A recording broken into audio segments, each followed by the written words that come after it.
No, yo, what up, yo? Time is running out. It's for real, though. Let's connect. Politic ditto. We can trade places, get lifted in the staircases. Word up to Beast, to Ben Hamin and Man Beast faces this morning. But we're heels over strong. No faces here on the Monday Locker Room Infidels as we break down this week's headlines, getting ready for another what the hell could happen in sports week as we head hurtling towards oblivion, I guess, on November 3rd. So hurtling, maybe not. We'll see. It's the Monday Locker Room. It's early Infidels. Tables, others, and chairs first in the chat room. Yalla. I guess hurtling. I don't know what's going on yet. Broster's Coffee kicking in. Excited, though. Brand new promotion, the 5-pound bro bag of Vince Russo Bro coffee available now at thebrosters.com. 5-pound bro 5LB is a special code, you guys. Use that bro 5LB for the 5-pound bag of Russo Bro coffee. So you don't have to, once this next pandemic hits and the shelves are empty from toilet paper and you're wiping your ass with snowballs, at least you'll be able to warm up with a nice cup of Russo Bro coffee. The best there is, the best there was, and the best there is this morning, I think, for sure. It never will be. Yeah, Allah. I don't want to get taken to task by the hitman. Oh, he's got the Vader cup. That's right. Because when I enjoy my Broster's coffee, I like my Broster's a little bit on the dark side. Oh, man. Lighting me up already this morning. I'm good to go. We had a big day yesterday. We'll talk about it. But, y'all, it's the one, it's the only, it's the doctor. Turn your head and cough. Dr. Ted McNailer, a.k.a. the Man Beast on Monday Locker Room. Good morning, buddy. Morning. It's good to be here. We nearly have all the floors in the house finished. Speaking of finished, I did send a completed copy of the Schmoozin' and Boozin' Bourbon podcast to K-Bob. Awesome. And he told me, he said, maybe you could make he did make a couple of good suggestions for changes. He said, maybe you could release an episode 2 or 3, but I'm saying, fuck it. I'm going to maybe make one small edit after, as soon as we are done with this podcast, I'm going to upload it to the Hamin Media Group affiliate stream. So excellent. This is the thing. It's a pilot episode. It's not supposed to be perfect. It's supposed to just basically get the concept out. So if you listen to it, if you're into booze or spirits and want to hear about some different bourbons, we go through the some Blanton's variants and give your feedback, some your critiques. It's okay if you tell me it sucks, but at least tell me why it sucks so I can make the appropriate changes. But I already know a couple sound things that need to be changed for the next one. But either way, seemed K-Bob enjoyed it. He said he listened about 4 or 5 times. So if that tells you anything, at least it has some good content to listen to in there. So check it out. Enjoy it. It'll be uploaded right after this podcast. So by noon today, it'll be up there. I might have to switch up and go to the Evan Williams. I got to go get a bottle because I got about, I don't know, maybe 4 or 5 ounces of that Guggenheimers you found for me still. So I'm hanging on. Oh, yeah. I got the Blood Oath, which is really nice, and I don't want to blow through that. And then I got the Jack Daniel's Frank Sinatra whiskey, which I don't want to open until Russo comes to visit here as well. Very good. I'm very good regular drinkers. I'm down. I opened this Dalmore. We talked about that 12-year Scotch from Triple D for a birthday present, and it's good. Don't get me wrong, but like scotches, we talked about is it the peat? Yeah, the smoky. Yeah. So it's all right. I mean, I need a little chaser. It's just not my thing. I'm bourbon over Scotch, but I'm glad to have it. But I might have to get a switch up for this week. So something a little cheaper because Double A and the Wiseman getting me all that high price shit. I've been enjoying it, but I've been going right through it because it's so good. Right. And then you go back to, not that it's bad, but good old Evan Williams, and it's like, man, it's just not the same. It ain't the same, but I'm not $50 a bottle. I appreciate Double A Andreessen. He sent me a couple bottles, man, to say, hey, let's keep the machine fueled. So I appreciate him. I want to give a shout out to, as we said, Old Athers holding it down over there. We got Piers Austin. Man, we're in the UK. We're in Australia right now. We're in what used to be America. And, man, it's crazy just how we can hook up here early morning for your Monday morning locker room, 8:30 a.m. East Coast time. So appreciate it. I know you guys on the other side of the world, 5 hours and whatever it is in Australia ahead of us. So who knows? Classified Chappie and then Mark J. Hal in the house. Cujo. Yeah, man, I see it on both YouTube on Ben Hamin channel and twitch.tv/conspiracy horseman, wherever you're getting us. We appreciate you guys tuning in, man. Beast, what was your weekend all about, buddy? It was besides getting our house into more of an array than disarray. It was really the MO for the weekend. It was kind of actually more taking a step back. The Mrs. Brittany B, she actually is going back to the workforce today, working for some kind of forensic insurance fraud gimmick company. So literally people that are trying to do insurance fraud. So watch out. I was getting ready to name drop him only because I know he's done shit in the past, but I was going to say, watch out, Kenny Bolin. But then people are going to go back. He's accusing Kenny Bolin. But if people that are going, trying to work the insurance company, she's basically helping to investigate some of that. And she's rejoining the workforce doing that. And I'm proud of her. So we just kind of took a step back, watched some movies and chilled out. Saw an interesting one yesterday called The Impossible. It was based on the 2004 tsunami. This family of 5 that literally got hit on the front part of a hurricane, a tsunami, and somehow all 5 freaking lived, which was kind of incredible. I was like, and as soon as I saw it, I was like, bullshit. I'll try to look up the story. It's like, there's no way they survived getting hit by a tsunami like that. But it's a true story. They all 5 survived, and the kids were 10, 8, and 6, I think, or something like that. I was like, holy shit. The fact that they could survive a brutal tsunami like that is just remarkable. It was nuts. Good little flick if you're inclined to watch a documentary, or not a documentary, but a biopic style film like that. I binged since Thursday. There's 8 episodes, dude. Utopia, phenomenal. Oh, I've heard of that. Phenomenal. It's Amazon Prime. It's Rainn Wilson and a bunch of big, fairly well-known actors. But it's pretty excellent. It's very well produced. So I did that, and we went and hiked Blue Mountain. Failed. We did fail the summit. That was devastating, man. We went 6.5 miles and still didn't make summit. So it was serious business yesterday. But yeah, I'm feeling all right, feeling strong. I don't need to do leg day for about 3 weeks. That's for fucking sure. I'll tell you that.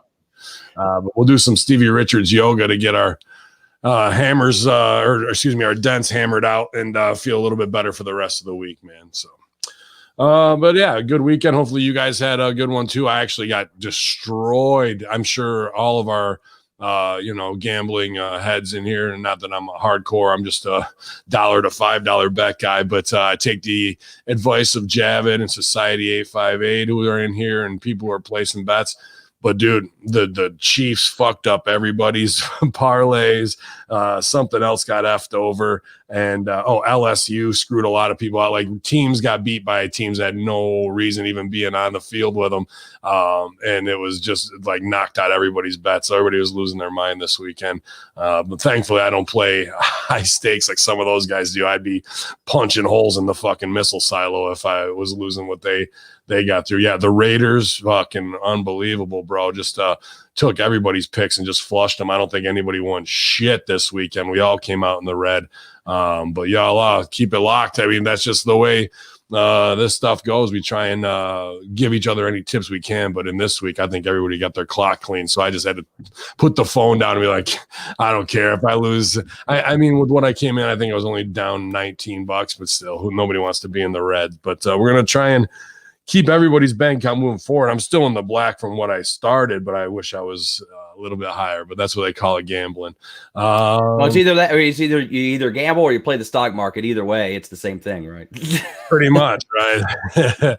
one at least has, I'm sure they're both worked in their own ways. I won't say that. I said, but yeah, man, it's just fun money anyways, just to make those guys credible. As far as I'm concerned, they have given me good tips. I was way up out of the gate, and then you're going to take the good, you take the good, take the bad, and there you have the facts of life, man. Beast, the facts of life. That's it. Oh man, but anything bigger going on in the news this morning? I mean, we got plenty of headlines to get to. Anything you wanted to talk about before we kick off with the Monday morning monologue? What's going down, man? Anything?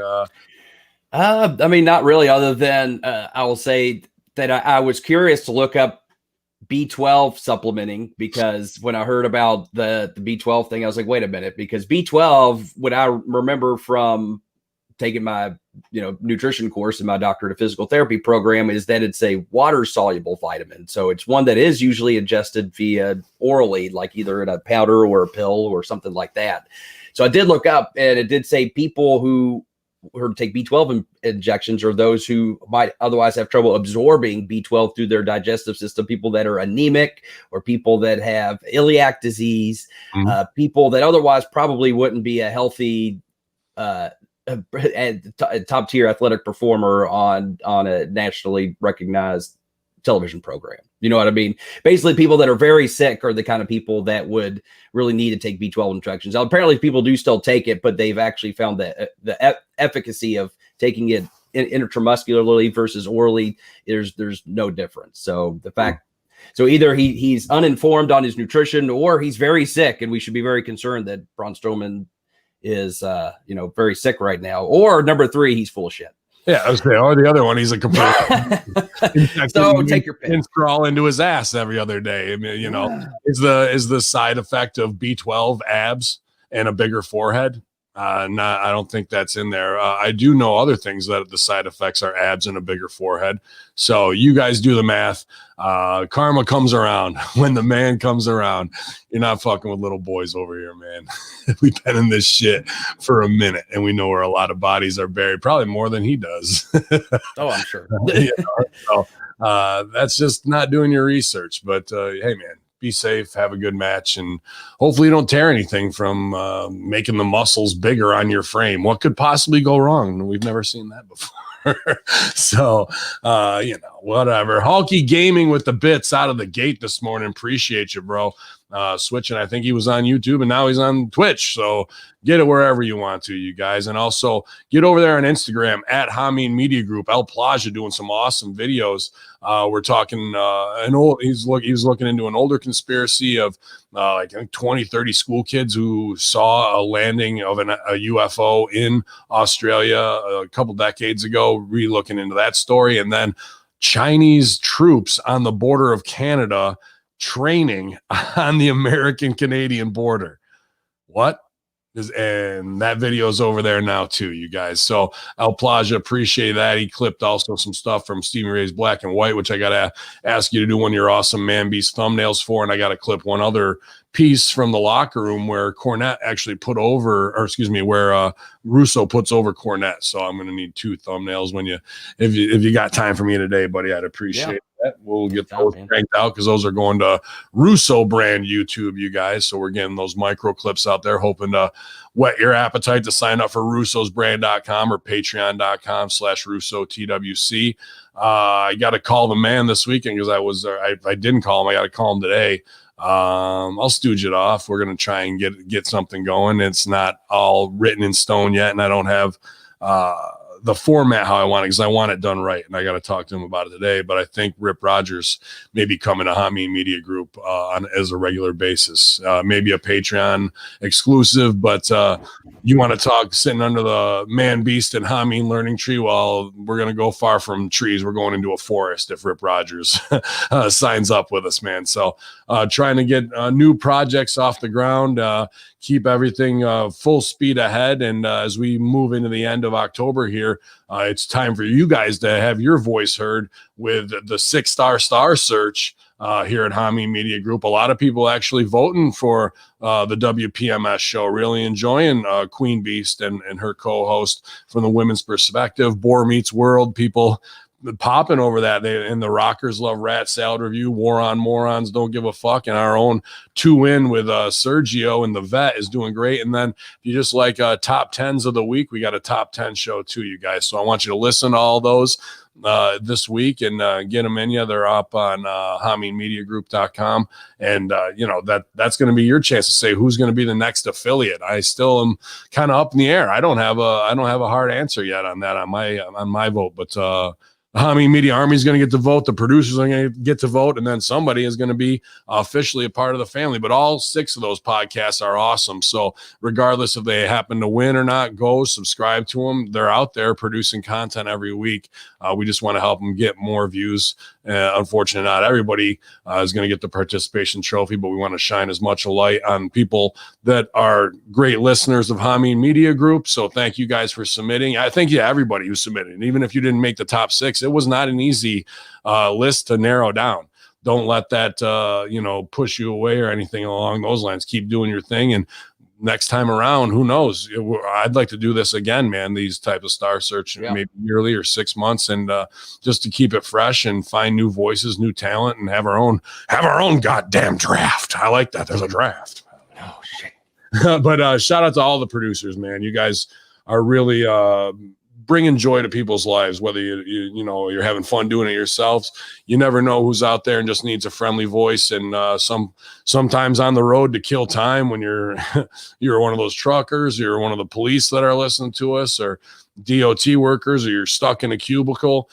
2 hours can go by pretty quick when you got your buddies in your ears, and you're talking on the level like we do at Hamin Media Group here, with the real pros hang out. So we get those messages and we thank you for them, because that keeps us going, because we're just sitting in the audio with who and spitting out these shows.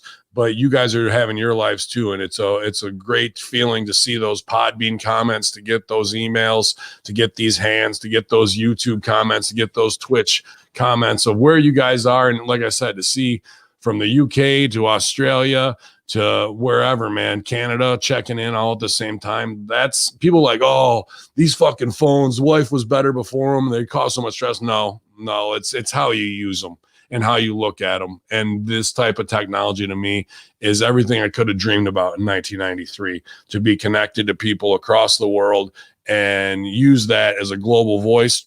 We're wrestling nerds. Who gives a fuck? It's all phony anyway, but you're finding your tribe. And I know you're big about that and building culture. So I'm happy to be here, Man Beast, on the Monday Locker Room with you, brother. And now I'm going to be even happier, because it's time for the Monday morning monologue. Yeah.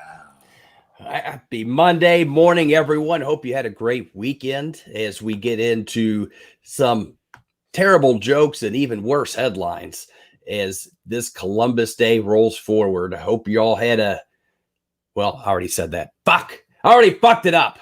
Let's just go ahead and get right into it. This is your Monday morning monologue. Thank you to 411 Mania for the stories. Kairi Sane took to Twitter to reveal her new status with WWE, saying that she has been given the role of a new WWE promotion supporter in Japan. We asked Funaki if this meant that he did not get the new WWE Japan support job, to which Funaki said, "Indeed." Former WWE producer Sarah Stock was arrested last week around 4:25 a.m. in Evansville, Indiana. She was charged with aggravated battery, resisting law enforcement, disorderly conduct, and public intoxication by alcohol. But I say never judge a book by its cover whenever a headline reads WWE Stock News. Braun Strowman. He's not too concerned about where he ends up being drafted, as he took to Twitter to promote the draft, posting, "I don't care where I go or when I'm drafted. Whoever picks me up already knows I'm still going to continue to post pictures that kill my business. And you stupid dorks can get these thumbs." Dorks. Finn Balor confirmed some jaw-breaking news. He suffered a broken jaw at NXT TakeOver 31, where he narrowly escaped the jaws of defeat, as many fans were left slack-jawed to hear that he will miss some in-ring time. But just suck on a jawbreaker and wait, because Finn has no plans to vacate the NXT title. According to a doctor on last week's NXT, the jaw was broken in 2 places. If he ends up getting a new metal jaw, then it does make me wonder if he was just doing it for a 10 chin. If he, it goes to show Murphy's Law once again, that anything that can go wrong will go wrong, or in Finn's case, Murphy's jaw. Or maybe it was just the luck of the jaw. Either way, I'm jawing a blank, but it's back to the jawing board for Finn Balor. Got to get those bad puns. Got them. You got them all. Got them. And lastly, thank you to BuzzFeed for some of these hilarious tweets that I blatantly stole about Columbus Day. And, you really, though, you've got to hand it to Christopher Columbus, because otherwise he would probably just take it from you and then probably kill you. I mean, who hasn't gone to a grocery store for some spices, gotten lost, and then murdered several million people? Interesting piece of sports history, though, Ben. Did you know the first person to ever say "Go Redskins" was actually Christopher Columbus? In all seriousness, though, it's a day we commemorate as the day Columbus met the New World, just as very similar way as the meteor met the dinosaurs, bringing to America smallpox, racism, and the Bible. With the exception of smallpox, are all things that continue to destroy America to this day. So a big fuck you to Christopher Columbus. In either way, may all the listeners have a great and wonderful Columbus Day nonetheless. I guess refuse to ask for directions. Go wherever the hell you want and do whatever the hell you want to, as the world goes to hell here on the Monday Locker Room for your Monday morning monologue. Yeah. Excellent. That was phenomenal, Beast. That could be one of my favorite ones yet, dude. That's right up there. I appreciate that. Solid jaw work. Was it a displaced jaw like Drew McIntyre, so he can actually keep working, or does he actually have a broken jaw where he can't work? Because, dude, what's up with these jaw injuries and like letting guys keep the title on him? Like, I'd walk right up, punch him in the face night one, like drop him, right? Yeah. So it's crazy. Oh, apparently he is going to miss some in ring time. So there must have been serious enough that he's going to miss some time, but I guess it must not be displaced, which is fortunate for him. There's probably some kind of hairline fracture. Still, it sucks. I mean, it's still not, I just don't understand the need to do that. Like, I feel like, you watch the match and just see, the stuff they were doing with each other. Some of it just wasn't safe. And I don't get that. I just don't get that style and that attitude. Over huge on AEW Dynamite, and I had to light them up, bro. Me and Sue got not hard, like, but we go into it. Go check out AEW Dynamite this week. There's a lot of like, especially with the Luther main event, you're like, we had to blow that out of the water. And then even with Cody and Brody, Brody beats him in 4 minutes in a match with no weapons, but it takes him 20 minutes to lose to Cody in a match with a dog collar. And then the next thing was Orange Cassidy, brutal. And, Deeb and Big Swole obviously tore it down and annihilated. But we were talking about that same shit, dude. It's just, what are you doing? He loved it, the back and forth, the whatever. And there's things where I just hate it, where they work awesome heat on each other. Even though the two matches before the Baylor match both worked at arm heat and fucking all this shit. So we're in the main, and then they're working it again. And then good story, but then we hit him off. He does the Moxley rock back off the bottom rope to look cool, and then they're punching each other in the face and blowing off all the heat we just fucking built. Then they come back to it for the finish and whatever. But yeah, me and Sil get into it, but that's how, his style is that, 155 to 205 class and how they come back flyweights. There's just some things I don't agree with, and there's some things that Sil sees as a new age type, way of doing things, whether he's teaching at Seidel's and whatnot. So those are the guys who are in the trenches actually doing it, and I appreciate his opinion always, because I don't wrestle like he wrestles. So my vision of things could be completely different through a different lens than what Sil's seeing him. And I love that about that show, because he's never going to work. He's never going to work super heavyweight heel, and I'm never going to work flyweight babyface. So I think you get two really great opinions on AEW Dynamite this week, you guys. If you haven't checked that show out, please do, along with everything else we got going on Monday, Wednesday, Friday locker room. Shout out to the Wednesday locker room, Strangler Steve, Billy Ray Valentine, and the Andrew Bello, keeping it awesome over there. I love that those guys got their own little clique, man. Those guys are really tight, just right in the middle of the week to get everybody over that.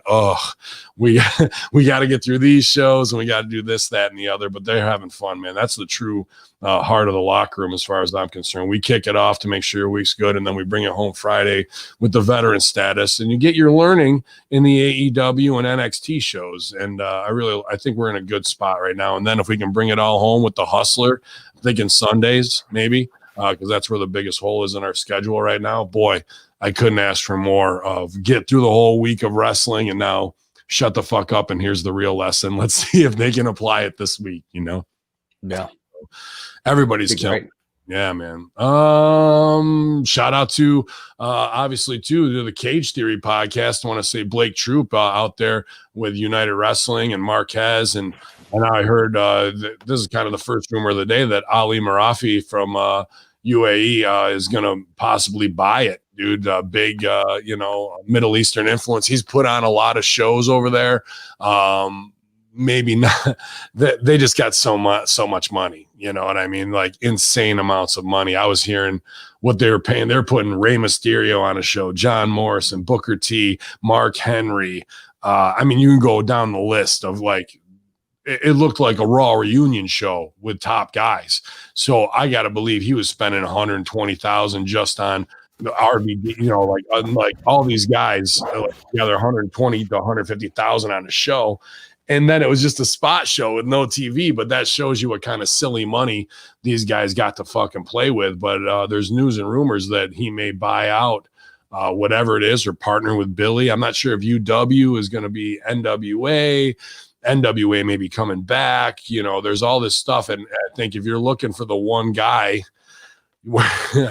you say, who's the money marks in this world? Who can really make something happen? You got to go with that Arab money. You know what I mean? Because what's his name? The NBA owner, Mark Cuban, he kind of dipped his toe in, wasn't going to do it.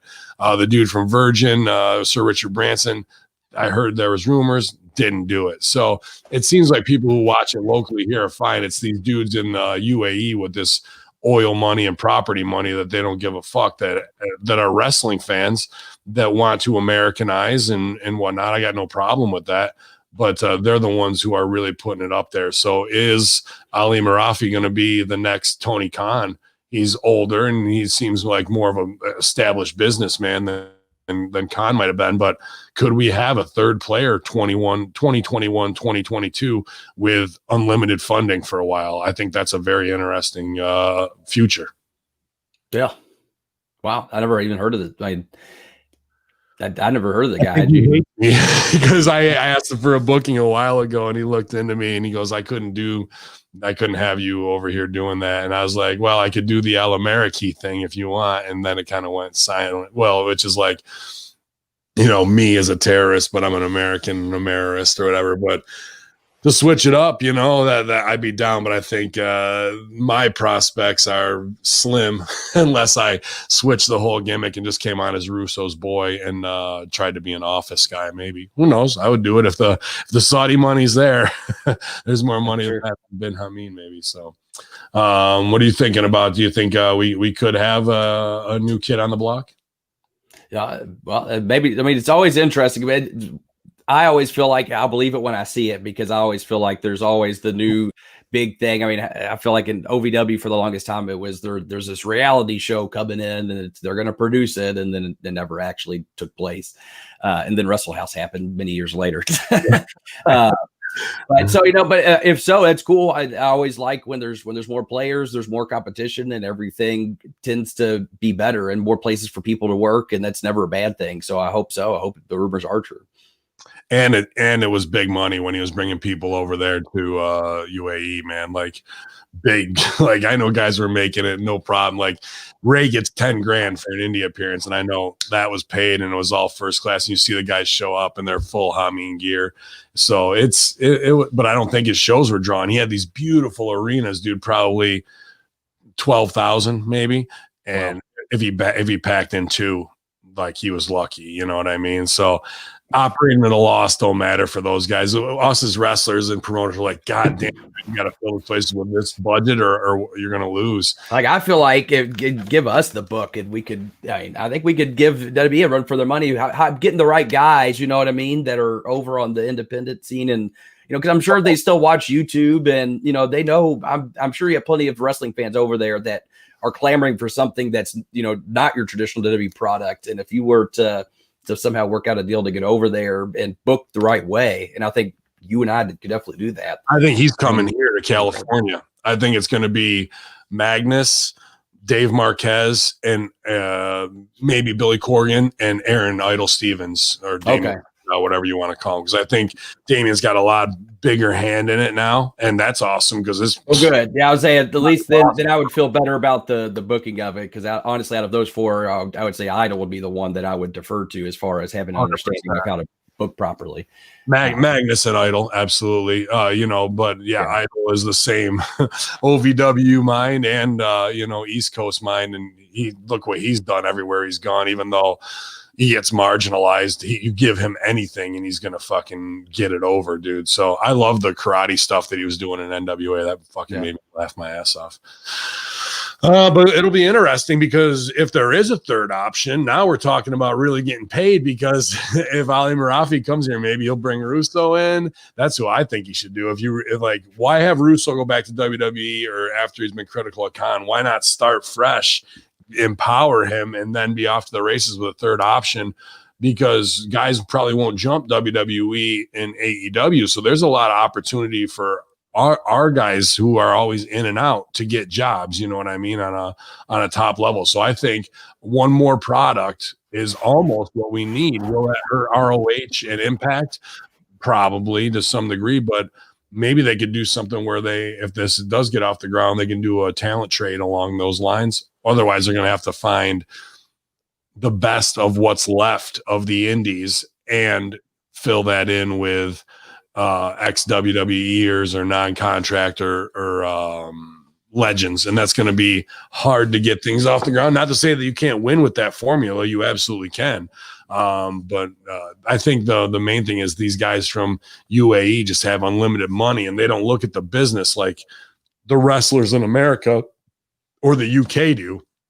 They're looking at it more as like an open door to bridge the gap between, and they've loved wrestling for so long, and they're marks for it, and they don't care if they're apologists because they're fucking billionaires. So you can call them marks all you want. They've got silly money, and they're just looking at it from a different perspective, and that is an interesting way to compete, because if you're not worried about that, you're just worried about it as a PR thing. Then what can you do with that once those handcuffs are off? So interesting. Real El Plaza, I put you over earlier. If you weren't here, go to that Hamin Media Group on Instagram. He's doing great work over there. J. Hal, Frank's Pickle Barrel Ass, Big Evil Pops, also in the house at twitch.tv/Conspiracy Horseman, Ben Hamin YouTube this morning. Anything else for our next stories, Beast? We'll start her off. Piers Austin, he asked, and I have my own thoughts on it, but I'll let you defer to you first. He said, instead of starting a new company, could it be, what if they bought out like a Ring of Honor or MLW and invest big in it? Here's a couple things.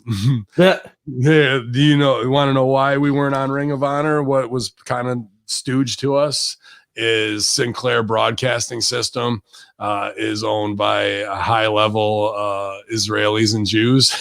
And during that time when we were our hottest, they did not want the insert. They didn't want anything Middle Eastern. They want nothing to do with that. So me thinking that they would want to partner with UAE right away. So that's above ROH. That's got nothing to do with ROH and how I don't say ROH would, I'm sure we would have killed it in fucking, could you imagine the Insurgency versus the Briscoes? That would have fucking the Country Boys versus the Terrorists, dude. It would have been awesome. Phenomenal. But because of that shit. So if that's already predicated and that was 10 years ago, I don't expect there to be a new mindset in being able to work with them. The other side of that is too, ROH has been started, restopped, had bad press with speaking out. Guys are whatever. Joey Mercury's still going in on him every day. And I'm sure Ali Murafi sees all this too, because he's a hardcore wrestling fan, like Khan level. That it's better maybe to start fresh with no baggage, bringing that along. You're going to create enough of your own through mistakes. You don't need to take 20 years from the past of that shit. It doesn't seem to me the tape library and legacy is worth it versus a startup and having your own creative vision, because you got to carry all that other extra load. So I think it's better to start the way they are, if this is true and it's getting off the ground. Yeah, especially if you're starting fresh and you have that company vision. when you pick up the banner of another company and say we're taking over this, then it almost never works when you say, okay, we're now this company, but now we're going to switch our vision to this. So it's either you got to carry the banner of, okay, what was the vision of MLW or Ring of Honor? And it's okay if you want to carry that, but I also agree, Ring of Honor, with all the bad press, I think has tarnished its name. Not to mention the Sinclair Broadcasting deal would be probably, well, in your case anyway, difficult to work with. But yeah. I think there's something to be said also about the value of those brands. I mean, outside of the hardcore wrestling fan base, who knows what a MLW is? Ring of Honor maybe is a little higher, but even then, like I would say, like maybe if you brought back a name like the NWA or AWA, then those names I think carry a little more weight. But still, you're still basing your company off the prestige and the nostalgia of those companies versus starting something that's truly new and someone truly that can come in and be a new impact player, so to speak. Mm-hmm. And so I think there's something to be said for that about, starting fresh, starting with brand new infrastructure instead of trying to re-infrastructure an old company, which I think has its own bag of worms as well to deal with. I think, if you have the money to start new and you have the resources, then I think that is the best way to go about it. Mm-hmm. Yeah, I was MLW. Maybe they could buy that because it is pretty fresh and new. And if they wanted to take them to the next level, Ali's money could do that. You know what I mean? And get them the exposure. But I think it's more fun to have your own plaything out of the gate and have it. And that's where they're at on that. Pierce also asked about CZW becoming the new ECW, bro. I know like these brands and whatnot, like they trickle down there, but if you've ever had to work a show with DJ Hyde or CZW is shit. Like, I think it should be burned to the fucking ground. Yes.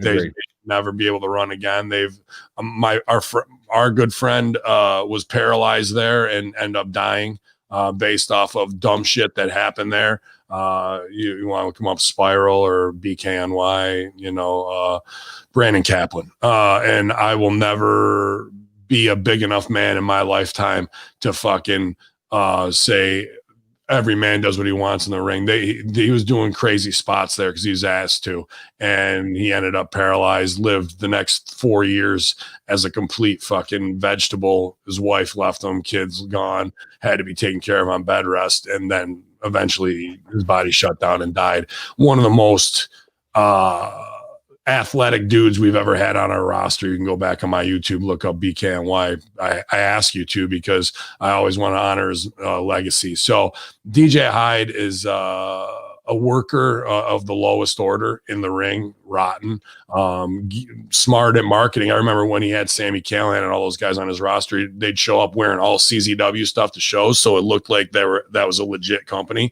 But when it comes down to it, I've seen and heard him say so many stupid fucking things in the locker room that if somebody shot him in the parking lot, I wouldn't fucking be going, oh, too bad.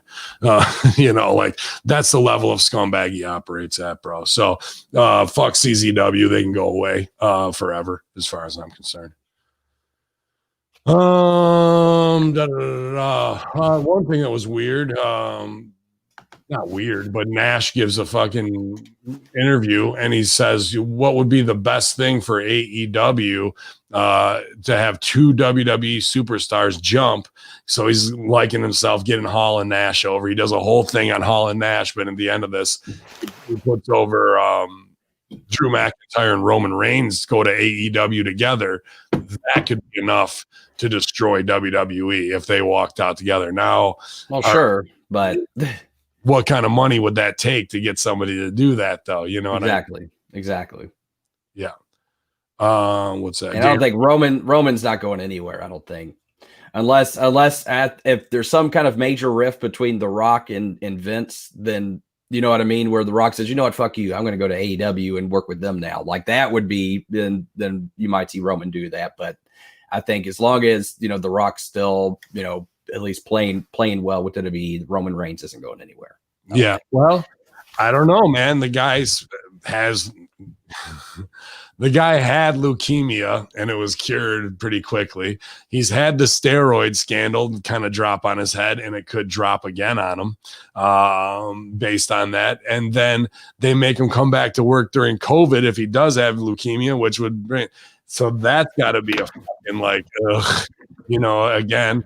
what if he doesn't like working with Hamin? What if there is a backdoor thing where he says, we'll give you $5 million if you fucking show up for 2 years? There's possibilities and probabilities when you come to this ad money of fucking getting people to do something because they could be super frustrated over there. And he's had enough of a run to why not? He gets his payoff with The Rock, does good biz there, and then maybe jumps in a year. It's possible. It's interesting, but Drew McIntyre and Reigns leaving, I think, could be a crippling blow. Like they'd actually have to go. They could be, but they go back to Brock and Lashley as top guys, and that's fine as a draw. You could move some other dudes into that spot, and WWE would be just as crappy as it always is. I don't know if McIntyre and Reigns would be used properly. We've seen Brody get beat on his first fucking pay-per-view out. We saw Murder Hawk get beat on his first pay-per-view out. Brian Cage is still working like a goddamn 205 liver. Like, who knows? I mean, it would hurt if they left, but if you're not using them the right way, then it's not going to hurt too bad. Yeah. It's a fun thought. I mean, will it actually happen? I would say in my mind, probably not. But if it were to, that would be something I feel like I agree. I think that would be a crippling blow for sure. Oh man, these fucking faces.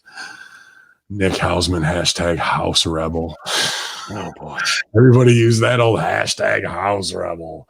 Aaron Stephen advocates for all pro wrestlers to get tested weekly for COVID-19. Former WWE superstar Aaron the Idol Stevens, a.k.a. Damian Sandow, joined Wrestle Stink managing editor Nick Hausman on the Wrestle Stink Daily podcast, and the two wound up chatting a bit about the state of the world today. Shocker.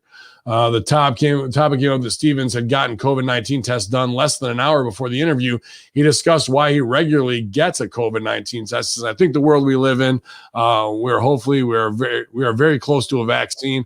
I want to read it like Idol, but I'm not gonna. We're very close to a vaccine. We still not have one readily available. I just take it and I'm personally responsible. That was pretty good, Idol, right? Yeah.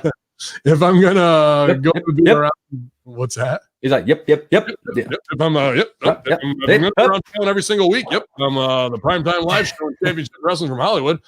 I got to do my part, and I need to make sure I get tested every week because I don't want to put anyone else at risk. I don't have a wife and kids or family, but other people do, especially out here, even grandparents that come into contact. To me, it's just a matter of personal responsibility. I'm not going to be one of those people like, oh, it's the government trying to. No, wear a mask because it's the right thing to do. If my grandmother or grandfather were still alive, I would want other people to wear a mask in front of me so I don't give it to them. And again, it's just basic things here. Stevens continues to note that society today is afforded a lot of resources to educate themselves about COVID-19. Well, if you do that, you're going to find out that it's bullshit and understand the precautions that they can take. He also noted today's technology and resources have made vaccines much more realistic in the short amount of time. As many intuitions, that says intuitions, but it should be institutions, have spent the very past few months developing a vaccine that can be readily available for everyone. To me, obviously, there were mistakes made with the virus and how people dealt with it and everything, but look, nobody's perfect. And again, I would have done things differently if I was in a position to do something on a national or global scale about it. But it's like the bubonic plague. We have a miracle of communication via telephone, internet, and social media. And if you took the response to this, I mean, this wasn't even a thing a year ago, and now we're pretty close to a vaccine, which is unprecedented. I said earlier in the show, I watched Utopia. If you don't have Amazon Prime, you can go to anywhere, www.1.swatchseries.to. And I'm sure it's on there, but this new Amazon Prime show, not only is it good, I guess there was a European version I was told as well, but this new show, Utopia, is so good that even in the beginning of the show, it's about a pandemic, exactly like we're going through right now, except even more hardcore. And they put a disclaimer in the beginning of the show that this has nothing to do with it. If you think that Operation Mockingbird, which is a propaganda campaign that's taken over all of our news stations, doesn't plug directly into Amazon Prime while we're in the middle of a pandemic, you are fucking delusional. It's telling us everything that's going on and how we're supposed to be manipulated and dealt with it. And the whole thing is, that they kill X amount of kids by giving them, I'll stooge off a lot of this, like these fake meats, you know, like the Burger King came out with, right? That's in this, and it carries a flu that they weren't selling the meat online. It was getting shipped into kids' fucking schools as meal replacement. So they're testing on kids. X amount of kids die because of this flu or whatever it is. And now we need a vaccine for it. Because then after it spread in a pandemic and they shut it down. The FDA shuts it down. So until people are screaming for the vaccine, release the vaccine, release the vaccine. And that's the whole plan, because inside the vaccine, I'm stooging off the whole show here too, is a fucking way to do depopulation. I won't go too far into it, but that plays right into the Georgia Guidestone storyline. It plays in that to Bill Gates and everything he's talked about depopulation wise, talking about not having meat anymore and these byproducts. Meanwhile, Bill Gates has a whole 2,000 acre ranch where he grows his own Kobe beef and slaughters cattle, but he wants you to eat man-made proteins so we can cut back on gases for the environment as their excuse, when the reality is they are all about having 500,000 people tops in the fucking planet. And we're at 7.7 billion right now. So this is a lot of stooge off in this show Utopia of predictive programming to let people know what is going on, man, for real. But you'll just digest it as entertainment. But those of us who really know on the conspiracy side see this for what it absolutely is. And unfortunately, Idol's, PC, message to the world through Wrestle Inc. echoes the blindness of what goes on. Do I think wrestlers should be getting COVID tested? That's just how it's going to be.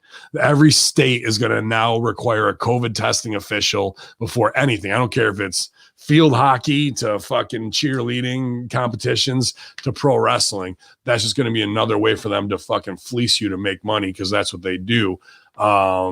And now it's gone from touch your brain pretty much up the nose testing. The other day I heard deep throat testing is now available. So it's going to be you going, oh, and fucking sucking down a Lars Sullivan style fucking COVID test, and then coming up negative so you can go out and go cheerlead with your mask on, yay, and be a part of this whole fucked up rigged system. So somebody's 89-year-old grandparents don't get pneumonia. Let's shut down the entire planet. Let's shut down all business. Let's make, especially what we do in entertainment.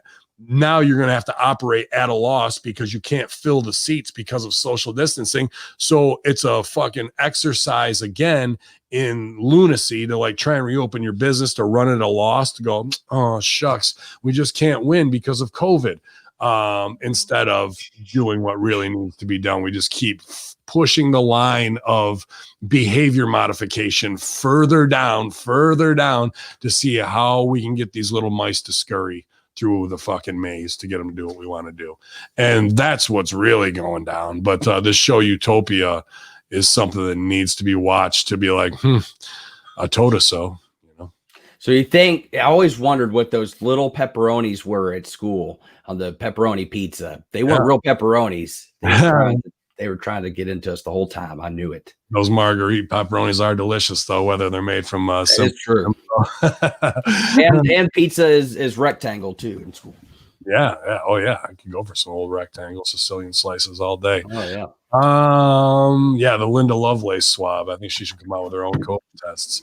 But yeah, man, shout out to Idol, a guy who's been through so much bullshit, dude. With Damian Sandow getting it over himself, and then they knock him down again, going to Impact and doing the Liberace thing a little bit was, funny enough.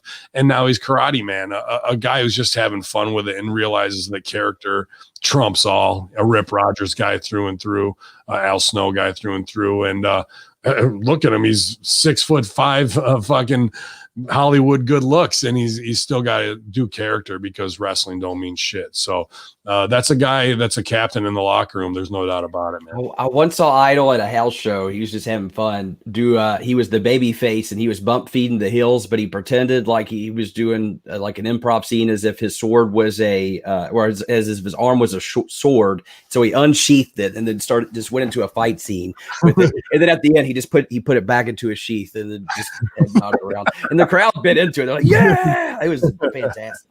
He's the man. He's great, man. He's great. I remember though, like he had a tough time when he was younger. Because remember when they called up him and Casey James? Yeah, and they were just kind of like two guys, Idol Stevens and Casey James on SmackDown, and they did like I don't know, maybe 8. Yeah, as another shame too. Casey James was a hell of a worker too, but hell of a worker, bro. He was the next Mr. Perfect, really. You know, yeah, like yeah, and then kind of became that. But I who do you think's better worker, Casey or Ziggler? Awesome. No, don't get me wrong.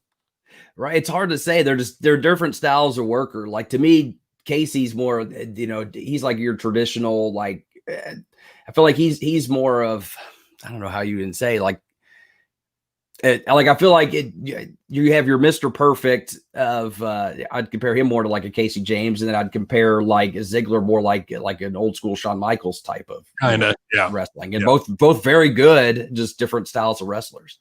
I loved watching those guys when I first got there at OVW, man. But I remember I was going to say they were fucking with Idol back then. And that's when tensions were the highest of like, you're going to play the WWE game and you're going to swim with the Sharks. Here's what it is.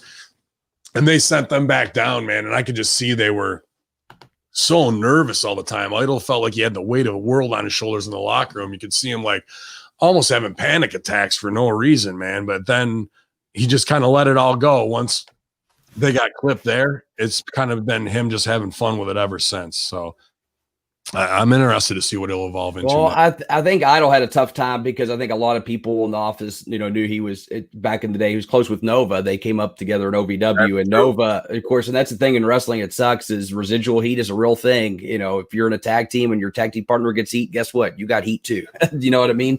And, because they were close and Nova was up in the talent relations job and then rubbed a lot of people the wrong way, ended up getting fired. And unfortunately, Aaron the Idol Stevens is still under contract. And he's unfortunately, I think, had to stave off some of that residual heat from Nova. That was to no fault of his own. But that's just the way wrestling is. If you're associated with someone, whether you're friends or tag team partners or whatever, and they get heat, unfortunately, a lot of times that heat's passed on to you. And it's a shame, but that's the way it is. It was interesting to me too that they did with APOC and Connor the Ascension, all of the Freemason stuff. You know what I mean? And we've seen other Freemason stuff on people's jackets and the Becky Goat thing like that, where Idol is a shoot 32nd degree Freemason, protector of the Scottish Rite, and fucking they never did. Like he could have been a real mastermind character, like above where Seth is. I think I'm surprised they never played into that with him, dude, especially doing Freemason stuff right with those guys through there. I thought that would have been smart, but who knows? Matt Hardy set to debut new web series today. Hardy's new web series, The Multiverse of Matt Hardy, is set to debut today at noon. So check that out, you guys. I'm sure he'll kill it, dude. Absolutely. That's what he does, is reinvents himself. But it looks like the teaser is him in a suit out in front of his house. You can go to @MattHardyBrand on Twitter. There's a video there you guys can check out. So new Matt Hardy, I don't know.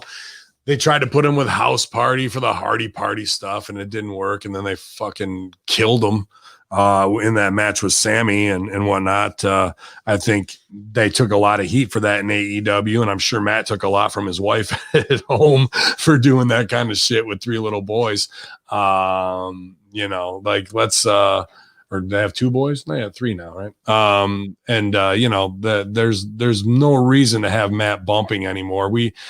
I remember 10 years ago, you'd watch me like his hips are fucked, bro. Why is he taking bumps? So more Matt Hardy as character or cinematic stuff, the better, as far as I'm concerned, because we have these matches on AEW that are way too goddamn long, the FTR stuff, and it doesn't matter. Just a lot of matches need to be cut, and they need to have a lot more entertainment. And that was something we talked about.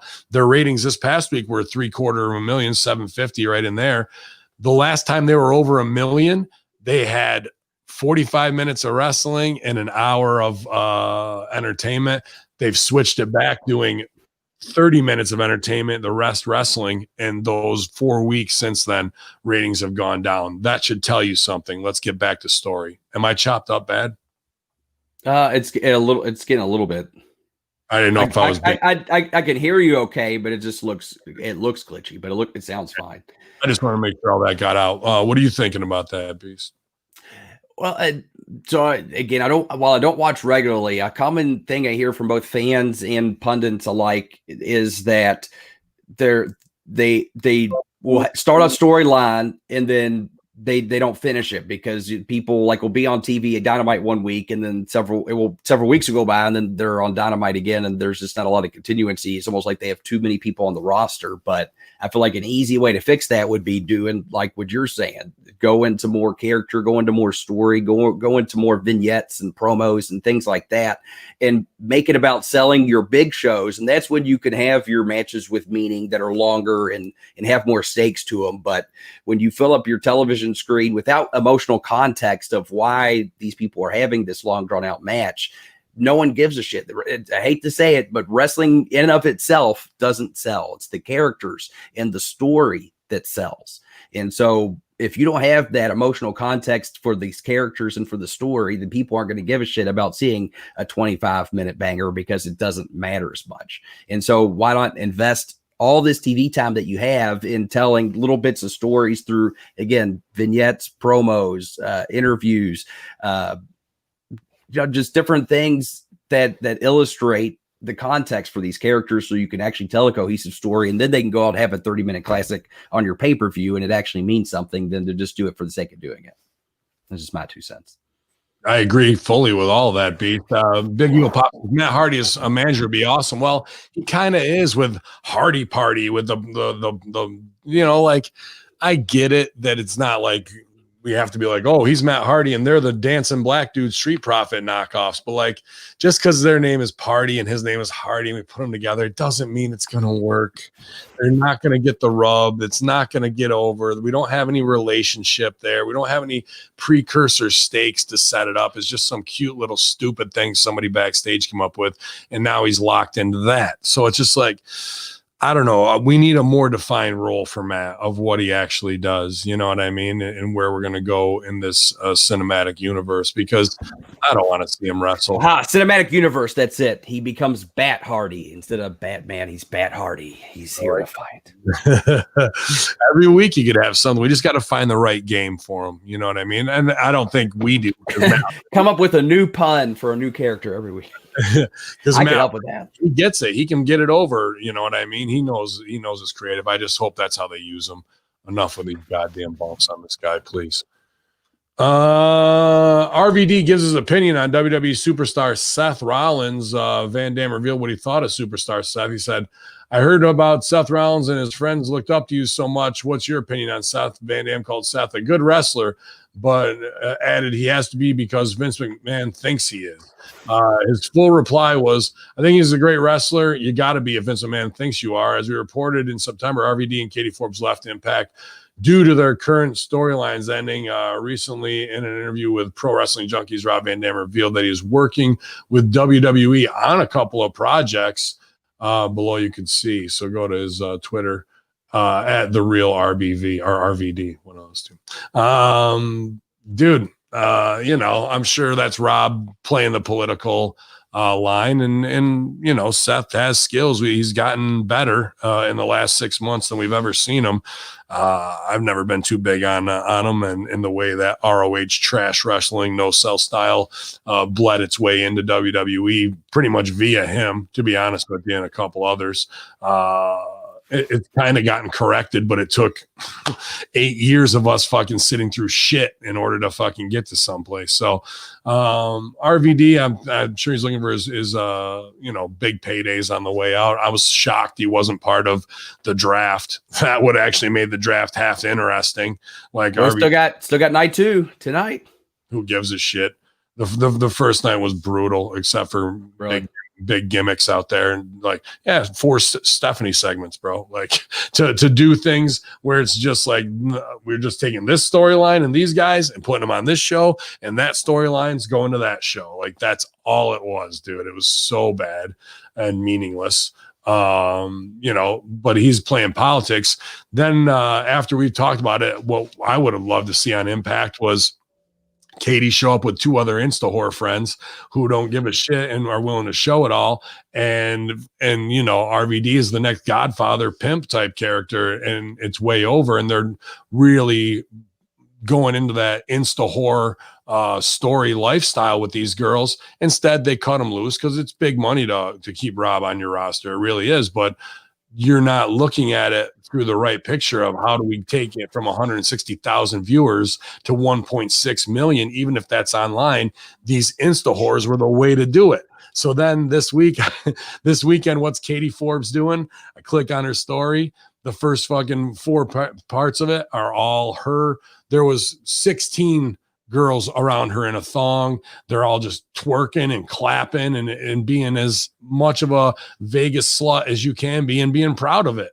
Like, that's what they do, man. And like, that's what horny guys want to see. And these girls know it. They're taking the Pornhub lifestyle, bringing it to Instagram in a way where they have to blur out their nipples or whatever in order to not get their shit pulled. But it's out there, this softcore porn that these girls are doing constantly, dude. And for them, while everyone's doing women's revolution and even with the women's revolution, putting those girls on Impact is going to draw so many eyes to your product. Then you can even have heat with the social justice warriors like Trish Parker to make her statement look a certain way of like, we don't want to do this, but they're not doing any of that kind of stuff to get it over. So I think they missed out huge by not going full sexuality with it. Yeah, I like the idea of him becoming like the new Godfather. I even like the idea of having cameos from some of those old Attitude Era characters. Like I picture like Val Venus walking in to give him smiz. He wants to talk politics, and RVD's like, nah, bro. I'm good on that, bro. I'm good on all that, dude. Let's just burn one. I'm just looking for these pictures. I'll show, dude. This is what Katie Forbes is doing on the weekend. That's it. That's all she does every weekend, all day. The sun comes up, there she is. Gotta have that ass out. Cannot get enough of showing the world asses. Lives for it, bro. Dude, swipe up. Like these girls are all they want to be is famous. And if you can take them from Instagram to TV, that is enough to promise that, like, to get them more followers for their OnlyFans. I can't believe they didn't pull the trigger on that idea, bro. It's a complete miss. I would bring them back. And if they did one segment on Impact and released that and paid for it to be promoted, the next week you would double, if not triple, your numbers just from horny tape trader masturbators tuning in to see what's going to happen next. I know I'm watching. Old Adler says he loves SmackDown, and you can check out his show with MacGyver, the Smack Attack, here at Hamin Media Group, hackerhamin.podbean.com. Oh, yeah. Eva Marie reportedly returning to WWE, you guys. Can't wait. Cultaholic says it. What's that? Nothing. Oh. Is it believed? No, I didn't know if it was you. If it was believed that Eva's coming back to the company and she could be ready to return as soon as tonight's episode of Raw, you guys. So big return. I mean, just incredible in-ring acumen. I think she'll be able to pull 20, 30 minutes on a show and really bring the level of Raw back to where it needs to be wrestling-wise. Eva Marie. Oh, no. I mean, if anyone deserves a long drawn out match, if anyone does, it's Eva Marie. Big joke now till we kick off 20-minute spectacular with Lana and Eva Marie next week. There you go. Broadway, Iron Woman match. Oh shit. Kevin Owens says He's interested in joining SmackDown because he heard Eva Marie might be coming to Raw. No, he says, I need a fresh start. I need a fresh start. I can't disagree. Kevin Owens spoke with TV Insider about the current WWE draft, where he made it clear he's interested in joining the Blue brand. KO is currently a part of the Raw roster. When asked about which show he'd like to be a part of, he admitted that SmackDown roster does interest him. He says, I guess I'm currently the answer would be SmackDown just because I feel I need a fresh start. I've switched every single draft. I switched from Raw to SmackDown, SmackDown to Raw every time since 2016. Every time it happens, I feel relief because it's time for me to go somewhere else and get a fresh start. I'm not sure why things shake up that way, but it's fine with me. As far as I'm concerned, it always feels like moving is a good thing. Last year I was on SmackDown and the draft happened. I hoped to go to Raw and I did. It's a year later and I'm thinking I want to go to SmackDown. Hopefully it happens. I don't know, dude. SmackDown is the better show, but you know, what's better? Would you rather be shot with a bow and arrow or shot with a rifle? I guess that's the kind of better that you're choosing at that point. I'm going rifle if it's not lethal. But you know, this to me shows that they don't have anything to get Owens over. It's not the fact that you're stale or what have you. It's they never play to his strengths the right way, which is improvisation and reacting. That's when he's at his best on the mic, when he's just natural and listening to something. There's an improv game like that where one person has a script and the other person is just improvising. He has to listen to the scripted lines, respond, and then the next person will say the line. It might not fit in that improv game sometimes, but the other person has to make it work. Owens is brilliant at that. So how can we get into those situations to let him shine? He looks like he's lost about 20 pounds too. So he's getting in better shape. Winter's coming, you know, as they say. And it's always tough with guys with the battle of the balls, especially if you live in Montreal with those smoked meat sandwiches. Oh, man. Delicious in their own right. Montreal's a great foodie fucking city, beast. Absolutely. But yeah, man, I don't know. The shakeup's going to happen, and then we're just going to start new business again with them. We really haven't had a Kevin Owens feud that meant anything except for Shane McMahon and Chris Jericho. Yeah. Since then, the Alistair Black stuff didn't work. You know, every other little thing with Messiah didn't work. Like, I don't know, dude. I think Steen's awesome as an entertainer, but they're not giving him the opportunities to shine the right way. That's true. And there's also something to be said for, I mean, granted, there's always better ways you can work into doing better stories with a certain character, but I also have to say there's something to be said about the environment. And I'm not sure if the type of product that WWE is trying to put on is a good mesh for Kevin Owens and his style and what he truly can do. You know what I mean? I almost feel like Kevin Owens would benefit more from being on, say, like an AEW roster versus being on the WWE roster to really highlight who he is as a performer, to be honest. Classified Chappie, good point. John Cena, Kevin Owens was great. I agree. But that wasn't super scripted. That's Cena being able to say some shit and Owens being able to respond. Jericho improvising, getting able to respond. See the magic of why those stick out that way? When he's heavily scripted with old eye patch or, you know, Alistair Black, I'm going to come pick a fight, and none of that happens. Like, and he got his ass beat on Raw Underground when he's supposed to be a prize fighter. So, you know, Kevin Owens, and why do they even call him a prize fighter? I worked the indies the same time Kevin Owens did in 2CW. I don't remember him ever having any shoot fights and beating the shit out of people for money. I don't ever remember him being in tough man competitions and coming in and being booked that way. He wasn't booked that way in ROH. His biggest feud in ROH was versus Jim Cornette. So like there's no prize fighter thing. Again, these are just dumb fucking little monikers they come up with instead of letting the guy go get over how he can. And I saw Jargo say if he really wanted a fresh start, he wouldn't have resigned. I can't disagree with that. But at the same time, he's got kids, he's got all that, and when the money's there, he's going to do it because he's been on the road every weekend before. That was a guy who put in all the miles, bro, all the fucking miles. So we can get comfortable when we get to that level, and really for him to go to AEW, I don't see them using him the right way either, unless they put him with the Bucks right away. That's the only way, and he could help the Bucks get over to where they need to be. It's not about Owens getting over there. They would need him to rekindle the Bucks, in my opinion. Yeah. Or something with Jericho. They'll rekindle that in some way. Yeah, all that's right there for him. I agree. Yeah. And then they could do it without handcuffs on. And I think it would be good. But as far as going to SmackDown, what are you going to get? What are we really going to get? There's nobody where like, you know who we haven't seen Kevin Owens with? Cesaro. I can't wait to see. Like, nah. They're like, we're not getting that shit, dude. Him and Sammy could work because they're boys and they know each other, you know. No, I see you, man. You seen him kick out of a bunch of finishes. That's ROH wrong style, and that's what that style was at the time. I know, and people who don't know him or haven't seen him on the indies, I know he don't look like much. You know, as far as compared to a Brian Cage or whatnot. But I'm telling you, when he's in his zone, he can steal the spotlight from anybody, dude. He's that fucking good. He's actually at his best doing crowd work with the audience and nothing scripted. What's the dude's name who does fucking a ton of crowd work?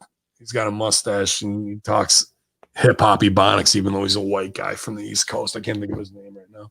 He's fucking big on Enzo. Yeah, it's Enzo. Fuck. But the crowd work stuff like that is what gets him over. I'm gonna save that one.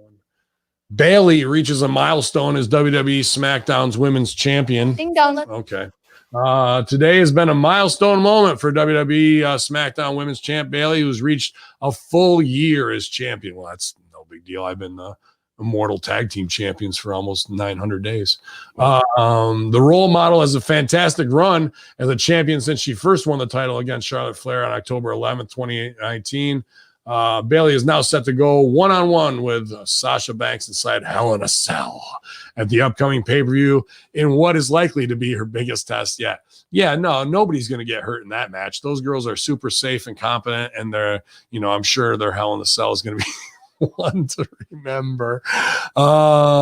Man, beast. I don't even know what to say about things like that.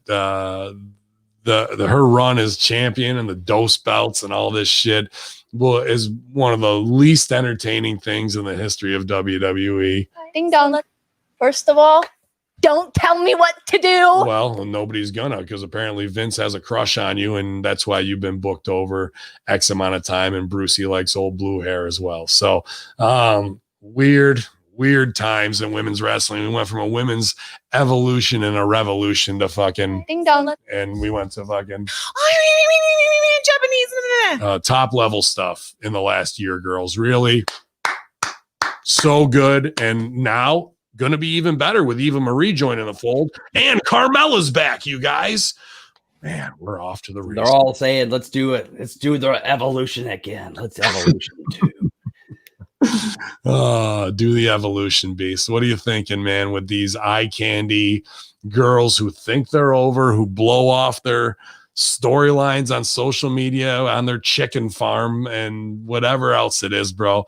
Just more and more lunacy from children who have contracts that they have no reason being hired, in my opinion.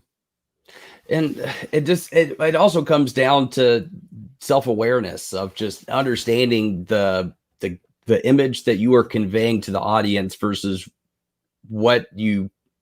I said there's a disconnect between what they think people think of them and what they are actually presenting to people, in my opinion. They want to be seen as these badass female performers, and that's great. I would love to see that.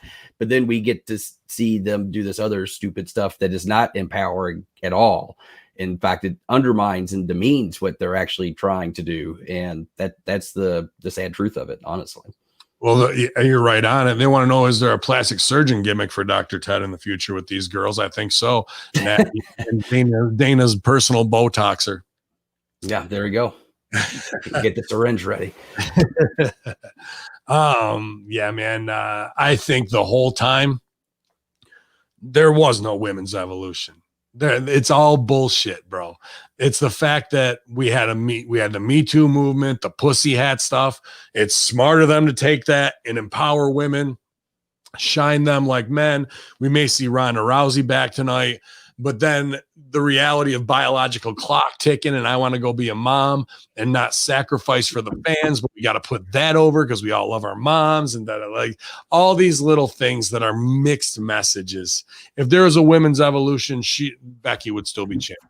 They'd be putting it over like Brett. Charlotte wouldn't be running away and doing whatever she's doing. Like, there's none of this shit would be going on, because here's what they did. Just like with the LGBTQ movement, I remember going to New York City maybe 10 months ago, 12 months ago this time, and from the M&M store to the fucking, I don't care, any of those big corporates, massive stores, every single one of them, all rainbow, LGBTQ. You think that Old Navy and M&M's really give a fuck? No. Here's what happens. The same people that Stephanie does these bullshit interviews with to make herself look like a marketing genius is Ad Age magazine or one of the industry insiders. These are the idiots, not idiots. These are the conniving, worst people in the world in marketing that I am one of. The most ageist, sexist, racist activity you can partake in is marketing.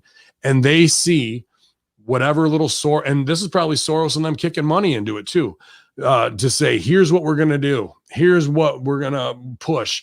And now through all corporate things where all the Nancy Browns are in fucking Times Square, ooh, this, that, and the other, it's the big gay push, right? No matter what you're buying, and it's the normalization. Fine. But you're taking something that is real, an emotional thing for someone coming out of the closet day or whatever it was on Facebook this week, and now you've made it a corporate whoring out just to make like the Hallmark greeting card holiday.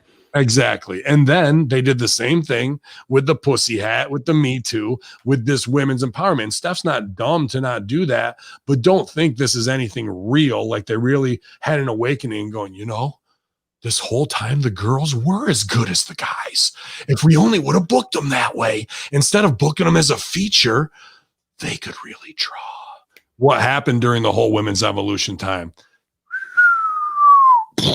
Declining ratings, but it makes you look a certain way, like we're woke, so they won't come around and slap our tits too and try and cancel it. The reality is you got 74-year-old guys who are lusting after Sasha and Bailey, and they just had to put on this air to get the money out of the Flair legacy and have an opponent for her. Becky's rotten. She's not that good, and even have Stone Cold selling for her. Now, once they're all gone and off being mommies, or I want to get married, so I really wasn't as serious about wrestling as the guys are, because the guys stay on the fucking road, leave their families at home, and go and do all that kind of shit. Like, so you're really not as serious, are you, at the end of the day about being the top person in the company? Once that little marketing ploy has run its 18-month course, we're back to, there's some whores in this house. There's some whores in this house. Like, that's right what we're back to, bro. That's right what we're back to, and that's the reality. So are you going to feature them the right way and put them back in the popcorn match in level 2, or you put them as before the semi-main event as a palate cleanser because their wrestling is so bad that you want it to be bad before we get to the 2 top matches that are actually going to deliver? I think we are. And that vision of the women's evolution is nothing more than an ad age push to make it look like they were empowered. But if you don't stick with it, the second you slipped up and go back to the sexy stuff, that's where we are. And that's where Impact is kind of too, where they wanted to put Tessa over. They wanted to get Jordan Grace over. They want to even get Deanna over as a technical, and she can, but you're not going to have Katie Forbes out there showing camel toe and fucking flexing ass cheek implants and go, women's revolution, everybody. No.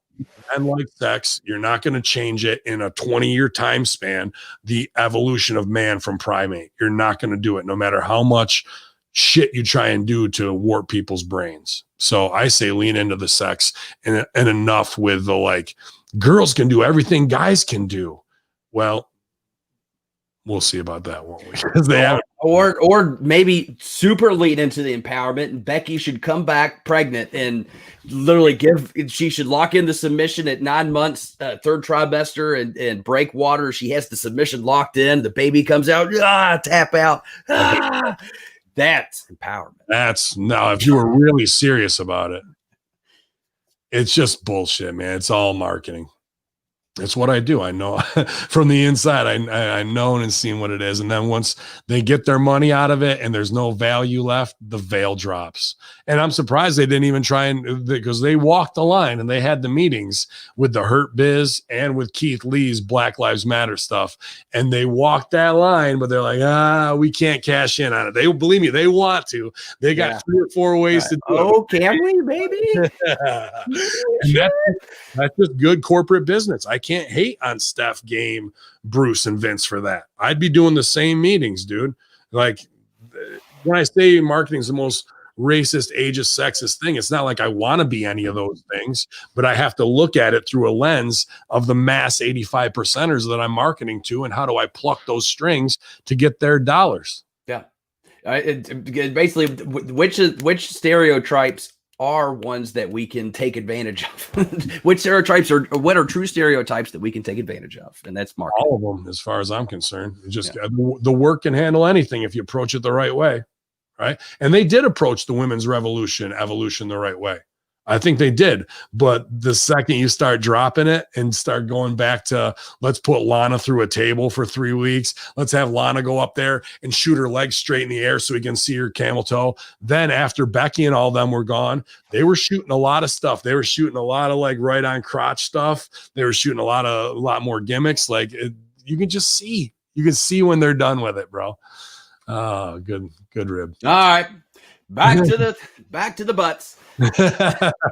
And I'm fine with that because another Becky Lynch promo, I might have fucking thrown myself out the window.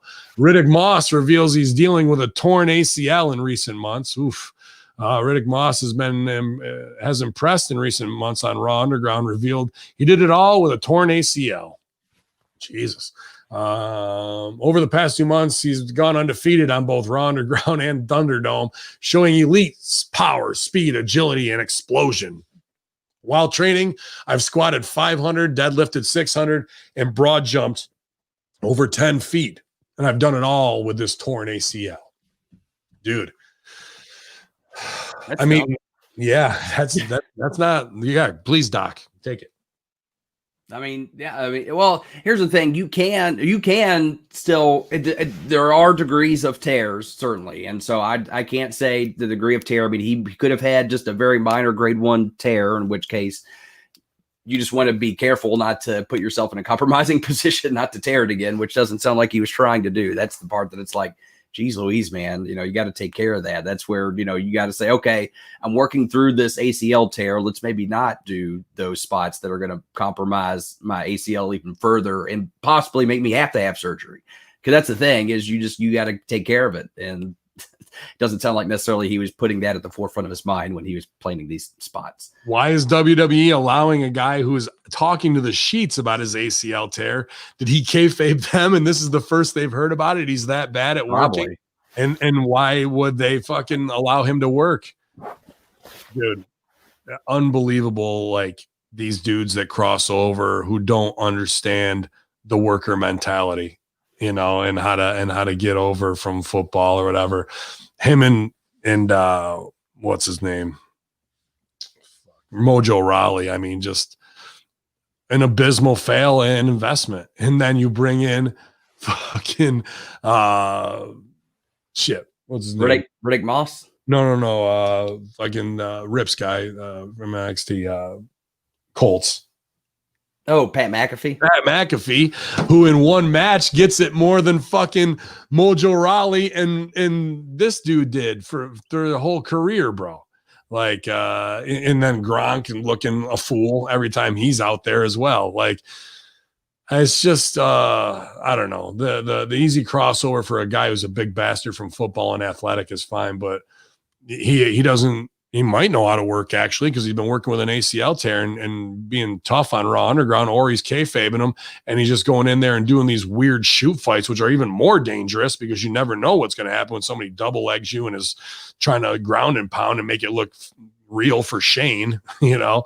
I don't know, dude. Like these types of things always leave me scratching my head where like a WWE guy is coming out talking about he's working with an injury while he probably kayfabed the office. And if he didn't kayfabe the office, he just stooged himself off, and they're going to be hot at him and take him off TV because now he's a liability. So which is it? Do you want to be taken off TV and use all the great physical therapy stuff they have there for you, or do you want to keep fabing, hoping that you can get your ass kicked by Yabba Dabba Doo on fucking Raw ground, and fucking that's going to be the highlight of your life because that might get you a match on Raw where you fucking get a job out to Keith Lee, like, and then blow your leg out for real. Like, what is the end game here with these guys in this mind fuck, bro? I just can't understand it.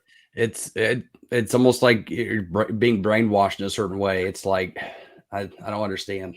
I really don't. No. And I hope he doesn't blow his leg out. Like that guy looks tough, man, you know, but dude, now the reality is, what do? You either wrestle till it does go, or you're on the shelf. It's not something you can rehab with the tear. So like, right. I mean, you can help bridge functional deficits, but you're still always going to compromise. I mean, I know there's wrestlers that do for years end up working through an ACL. I want to say, I think Victoria did for a while. And I know other wrestlers that have. A lot of times you can brace it, and that's where you see those big honking knee braces that wrestlers wear. But again, it always comes down to the severity of tear. And you also have to consider what you're doing in the ring. So I would think if you're going to try to work through an ACL tear, you might be able to, but you probably are going to need to adjust the things you do in the ring accordingly. But if you're going to continue to compromise that knee and put it into situations where it could get completely blown out, then at that point you might as well just go ahead and get the surgery and get over and done with, because a complete tear is going to be a much different recovery and rehab than a non-complete tear. And that's what it comes down to. Want to say what's up to the chat room again. We got the Kingpin himself, Angel Medina, ECW Baldy's legend and co-host of Wrestling with Tragedy podcast. We had his I don't know if Pierce is still here and down under, but 2 of the 3 hosts joining us here in the Monday locker room. So you guys better get up and give this guy your chair. He's an ECW legend. So if you're sitting there thinking you're over, you ain't over. But shout out to the Kingpin himself. You guys go subscribe to Wrestling with Tragedy on YouTube, Russo brand affiliates. So glad to have those guys kicking ass and doing awesome shows, and plenty of crazy headlines in the last 2 weeks to keep them producing, man. So shout out to all those guys over there, man. Glad to see you this morning, Angel. Mickie James was undrafted during WWE SmackDown this week, making her officially a free agent, which she has reacted to on social media. Apparently Pro Wrestling Tees doesn't know how to embed ProWrestling.com, not ProWrestlingTees.com/Ben Hamin, where you can get the best shirts. But they didn't embed them the right way. So along with Kalisto, Lucha House Party, and Shorty G, Robert Stone then responded to that news, teasing the idea of them collaborating, which Mickie then teased if he's going to put some respect on her name. So, you know, Mick has fun on Twitter, works it a little bit back and forth. She's that kind of baby face and legend who can get away with some of the smart stuff. And she's, you know, knows how to work the office 10 times over. Robert Stone's interesting, though, to me, dude. I think that's a guy who could really help this women's division. Like, you know, Robbie E, when he got it over with the Jersey Shore douchebag stuff, or even on the indies where he's just trying to be the smarmy, you know, heel guy. That guy is another dude who can get over almost anything that you want him to. He really dives into it. When even in the beginning of COVID, or when he lost his, we broke off with Chelsea Green, and even on his own, he's all depressed and looked disheveled. I remember that one, the one Raw where in the beginning of COVID, where they had all the NXTers out there as the crowd, and he's just sitting over on the side, all dejected. For 2 hours, he played his character and did not break. That's a professional, bro. Yeah. That's a guy with 2 little kids at home who fucking knows he's going to go to work every day and do his job to an undeniable level, where when it comes down the list of like, all right, who do we got to cut? Who thinks they're fucking over and whatnot? And they get to him like, did you see that motherfucker stay in character for 2 hours off his NXT story at Raw? This fucking guy gets it. And we're bringing him, like, that would be me, bro. Like, you know, like that's a dude who totally gets it. I think Robbie E, since the beginning of his career because he was working character that knock off a Jersey Shore. It didn't take him time to build up of like, let me do moves.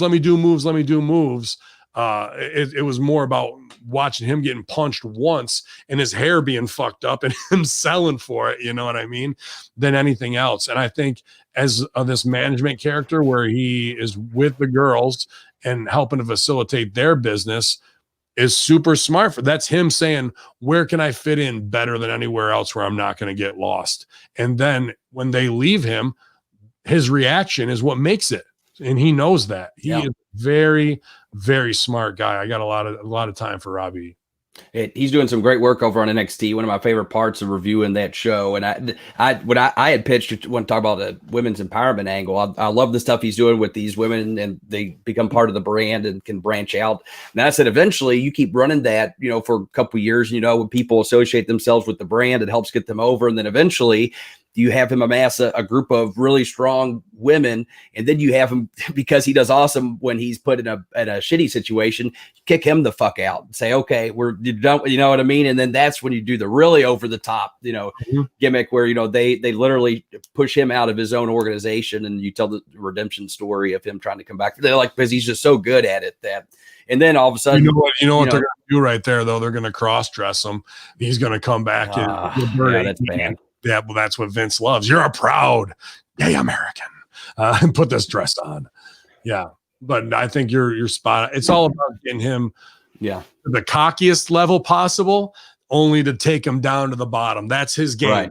Yeah, because when he's at the bottom and disheveled, it's awesome. When he's at the top, you fucking want to see him get pushed off the edge. Yeah. So, yeah, man. This one was... I have inside info on it. I'm not going to stooge, but I mean, it's on the sheets already, so I'm not going to name names. Mercedes Martinez reportedly no longer a part of Retribution. She may have debuted with Retribution, but it appears she no longer is getting to be a part of the group moving forward. She was even had one of the name gimmicks, and they took that away from her. So it's just Mia Yim right now with it. T-Bar continues to follow on Twitter and do little, good ribs back and forth, even with Jericho going back and forth. And Mustafa Ali is the new leader of the group. But inside Stooge report I had is that within the Russo Hamin media, I'll keep it broad, affiliates and consultants, Retribution, the angle came out of this camp, out of our camp.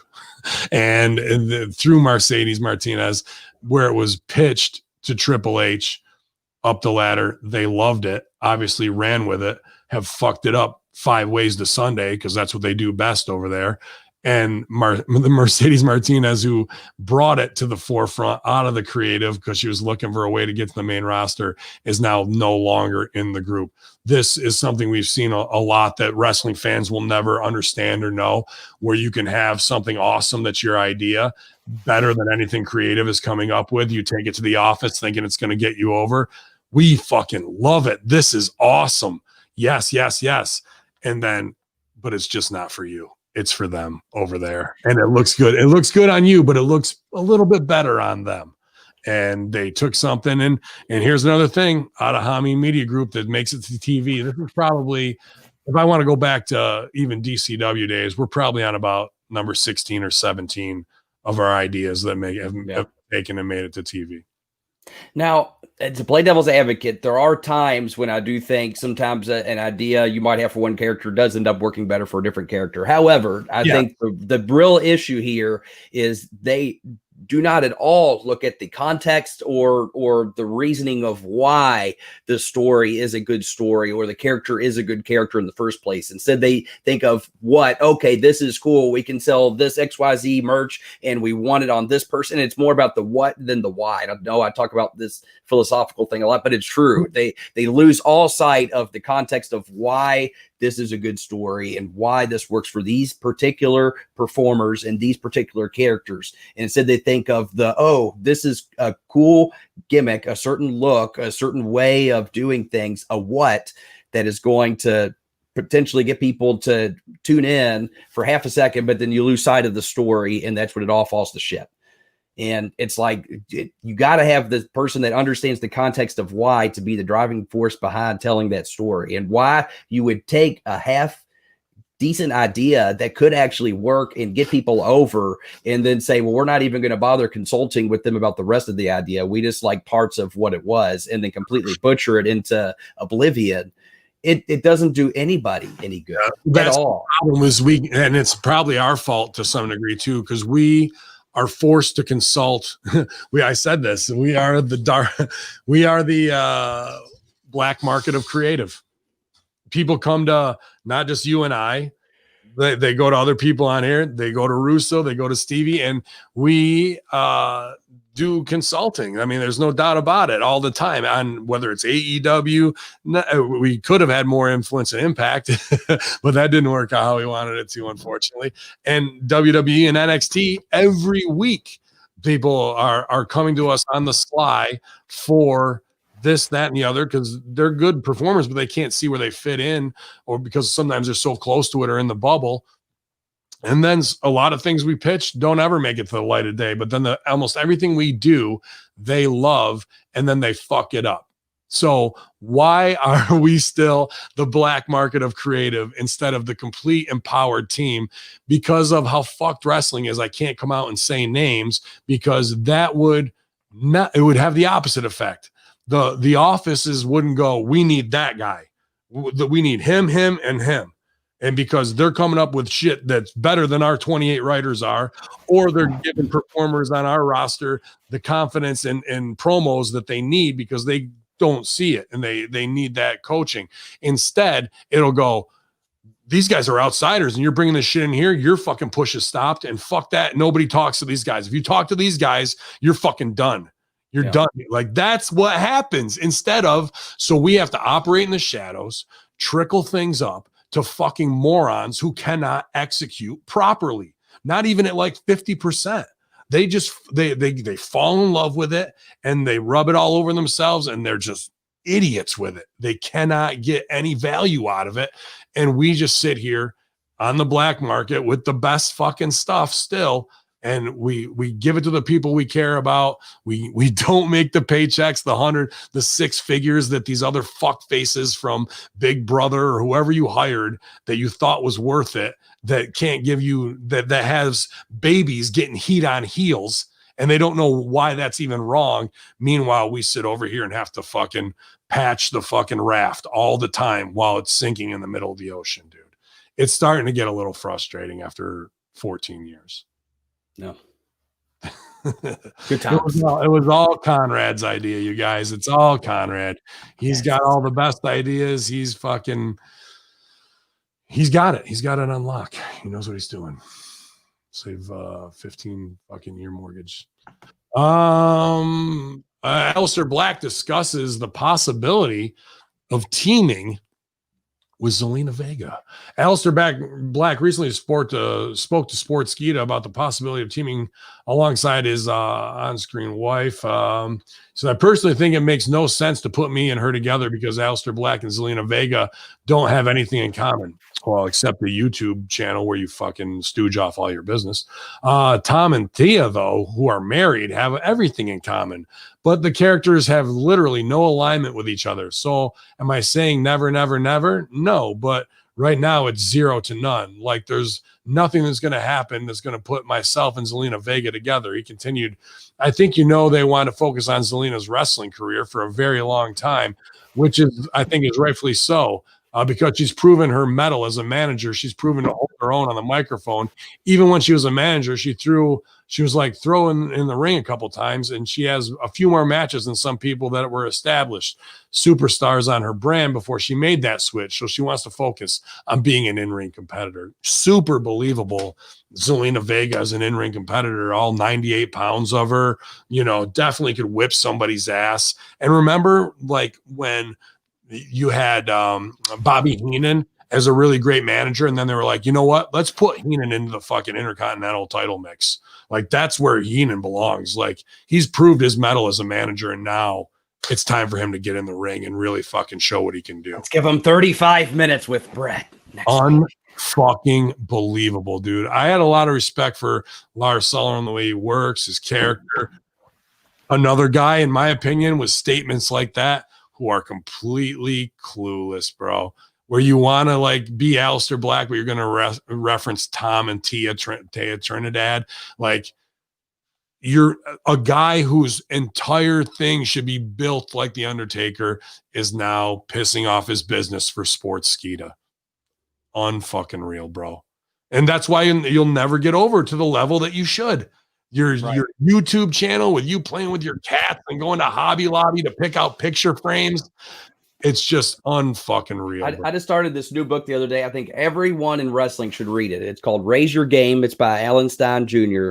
And the very first lesson for any kind of success, it's self-awareness. And that's understanding the things that you are doing well that are helping you and the things that you are doing not so well that are hurting you. And clearly a lot, if not the majority of people that are posting shit on social media that are involved in the pro wrestling world do not have that self-awareness of the image they are conveying on their social pages are not conducive to building their brands or building their stories that they're trying to tell on national television.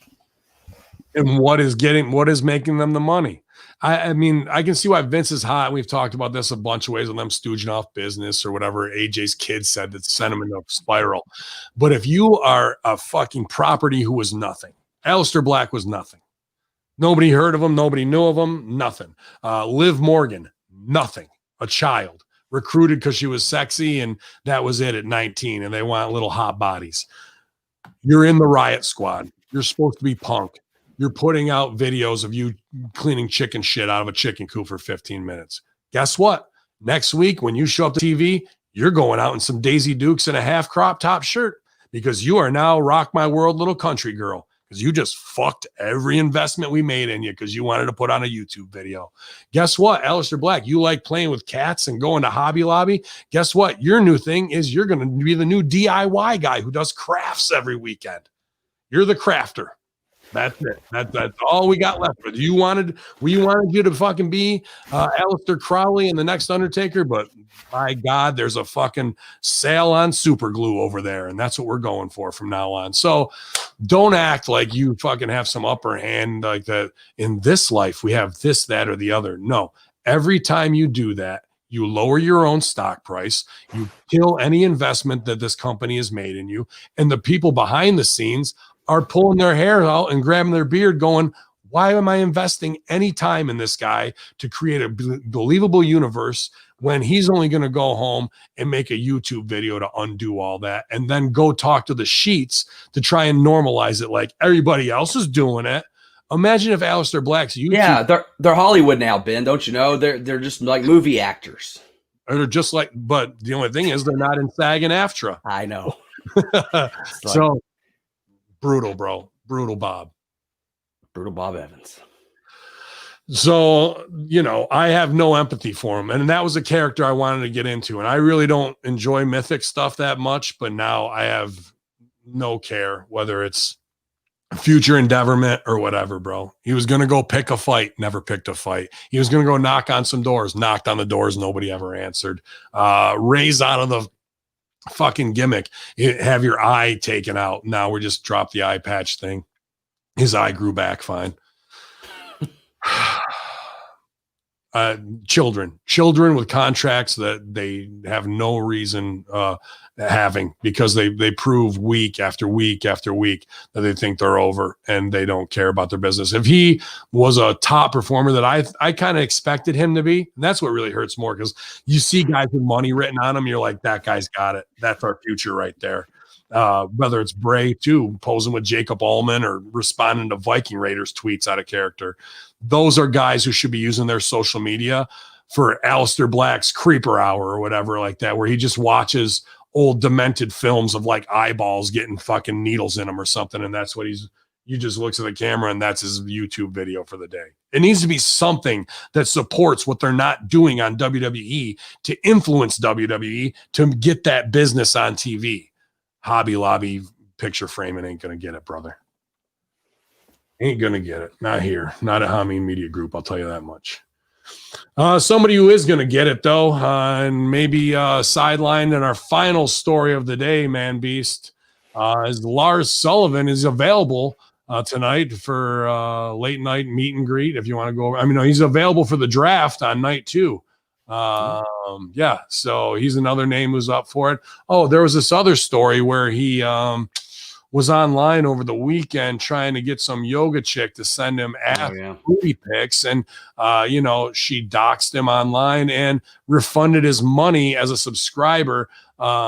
More perversion from the guy who's now trying to get unsolicited DM ass shots from a yoga girl who also got his cock sucked by a guy on a porn before he was signed. And then it was later exposed from a bodybuilding.com where he went in on CM Punk, the Young Bucks, Stephanie, and said all this shit.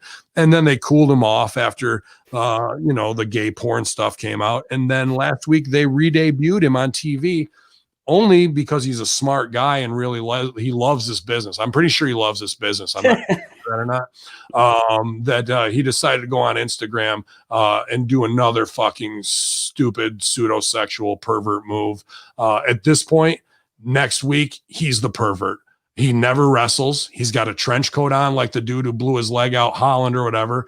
And all you do is see him go up and from the back expose himself to women. That's all I'd have for him at this point. Chester Sullivan. Yep. Creative's got nothing for you, you big, stupid motherfucker who just cannot get off that phone.